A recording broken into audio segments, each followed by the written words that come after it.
Teenage কুকারিতে আপনাদের সকলকে জানাই আরও একবার সাদর আমন্ত্রণ। আজ আমি হাজির হয়েছি একটি অতি জনপ্রিয় ওয়েব সিরিজ ইন্দুবালা ভাতের হোটেলের কচু বাটার রেসিপি নিয়ে। এখানে মানকচু নিয়েছি 500 গ্রাম, আধমালা নারকোল নিয়েছি, 2টো শুকনো লঙ্কা, চায়ের চামচের 2 চামচ কালো সর্ষে আর কাঁচা লঙ্কা। এই সকল উপকরণ দিয়ে শুরু করছি ইন্দুবালা ভাতের হোটেলের অতি জনপ্রিয় রেসিপি কচু বাটা। কচুর সাইডের এই খোসাগুলো একটু মোটা করে কেটে নেব। এগুলো পাতলা করে কাটবেন না, তাহলে মুখ চুলকায়। কচুগুলোকে এইভাবে খোসা ছাড়িয়ে নিয়েছি, নিয়ে এবার জলেতে আধ ঘন্টা ভিজিয়ে রেখে দেবো। ভিজিয়ে রাখলে এর ভেতরে মুখ চুলকুনির যে ভাবটা থাকে সেটা কেটে যাবে। আধ ঘন্টা পর ফিরে এলাম। কচুগুলোকে একটা একটা করে নিয়ে এইভাবে কুড়ে নেব, ভালো করে গ্রেট করে নেব। দেখুন এইভাবে সরু সরু হয়ে পড়বে। সব কচুটা এইভাবে কুড়ে নিয়ে ফিরে এলাম। একটা পাত্রের মধ্যে দিয়ে দিলাম, 1 চামচ নুন দিয়ে দিলাম। ভালো করে হাত দিয়ে মেখে নিতে হবে।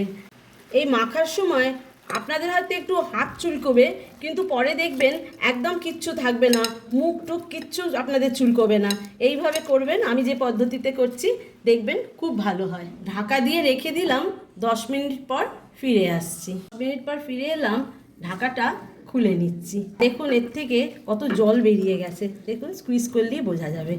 এই সময় আমি এটাকে একটু সরিয়ে রেখে একটা পাত্রের মধ্যে পরিষ্কার একটা কাপড় দিয়ে দিলাম।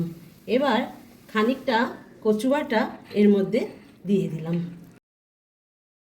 এইভাবে 4-5টা তুলে নিয়ে এইভাবে স্কুইজ করে এর জলটা বের করে দিচ্ছি। এইটা যদি আপনারা খুব ভালো করে স্কুইজ করে নিতে পারেন, তাহলে দেখবেন একদম গলা কুটকুট করবে না, খুব ভালো হবে। স্কুইজ করার পরে কচুটা একদম এরকম শুকনো হয়ে গেছে, একদম শুকনো মতন, একদম জল নেই। দেখুন, দেখলে বুঝতে পারবেন। এবার কচুটা শিলনোড়ায় বেটে নিচ্ছি। আপনারা এটা মিক্সিতেও বাটতে পারেন, তবে কচু বাটা শিলনোড়ায় বাটলে এর টেস্ট দ্বিগুণ বেড়ে যায়। এইভাবে কচুটা পুরোটা বেটে নিলাম।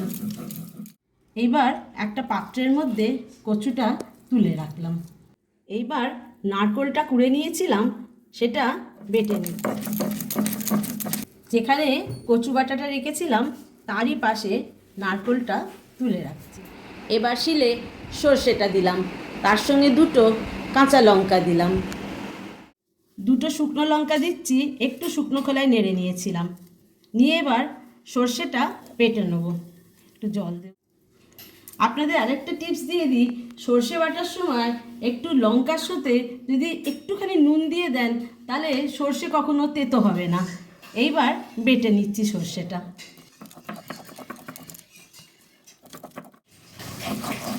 এইভাবে সর্ষেটাও বেটে নিলাম।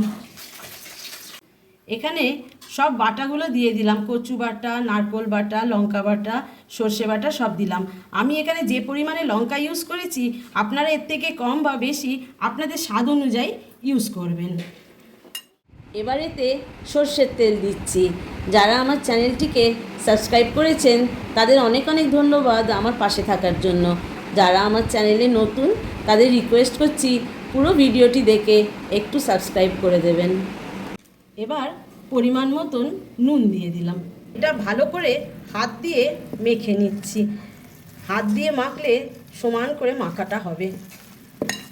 এইভাবে ভালো করে মেখে নিলাম। আমার রেসিপিটি কমপ্লিট হয়ে গেছে।